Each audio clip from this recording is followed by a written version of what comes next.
it's a good idea to work in a dark room. That way when you do add light, and I recommend when you first start out to just use one light, you could very easily gauge the effect of that light. This light now is coming from the left side at about a 45-degree angle to the top. By positioning the light in line with the lens, you get the very similar effect to what you would see with a on-camera flash, with the reflection centered on the interior of the bowl. Swinging the light around, you can get very strong side lighting. And again, it's coming from above. You could also lower the light to get this effect. And by working with one light in a dark room, you can easily gauge the effect you're having. Bringing the light around.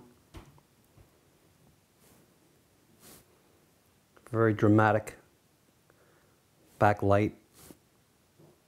You would now have to add some light by either a second light or a reflector card to fill in that shadow area in the front. But the point is, by working with one light in a dark room, you'll get to see what you think is the best light. Whenever you look at a photograph, where the shadow falls always gives you a clue as to where the main light is coming from. In this case, it's the upper left side. Very often, amateur lighting setups will have a second light on the same angle opposite. And this creates a secondary shadow on the opposite side. It also creates two areas of reflection inside the interior of the bowl. A better choice would be to move that second light around to the front axis of the lens. That would diminish that main shadow.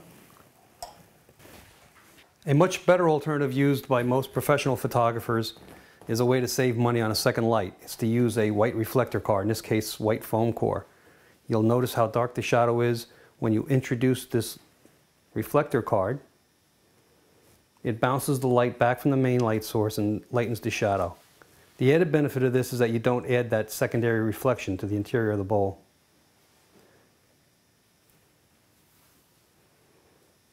You can, of course, position the reflector card to kick light into various areas, being aware, of course, that it'll go into the frame at some positions. I'm using this angle for two points I want to make. One is, always be aware you're framing. In the earlier shots and in this shot, you could see the bottom portion here. You'll see the curl of the background paper.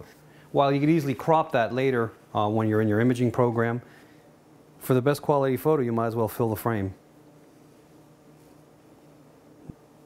Again, looking at where the shadow falls, you can get a cue as to where the light's coming from. In this case, it's now coming from above and behind the bowl, and that's eliminating the internal reflections on the interior of the bowl.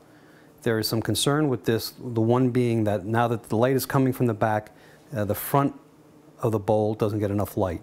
There's two ways to control that. One would be to use your exposure control and to open the exposure. But that also lightens the background. If you wanted to maintain that darker background, and if you're happy with the contrast and the exposure inside the bowl, you could then, of course, also come in with a reflector and kick some of that light back.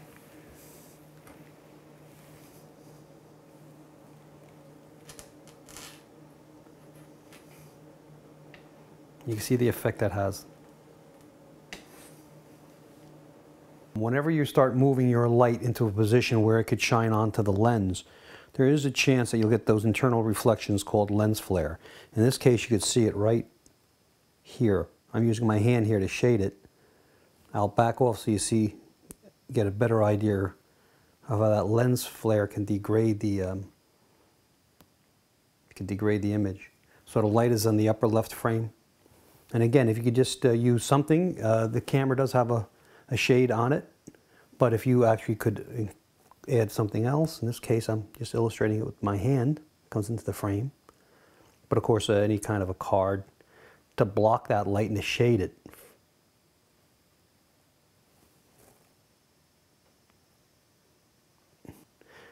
That way you could eliminate the lens flare. There's a lot of different techniques and thoughts on how to control the reflection. The most obvious one is to control the angle. In this case, the outside, the convex part of the bowl is not reflecting anything. This is the interior. So if you wanted to, you could consider changing the angle by dropping the angle.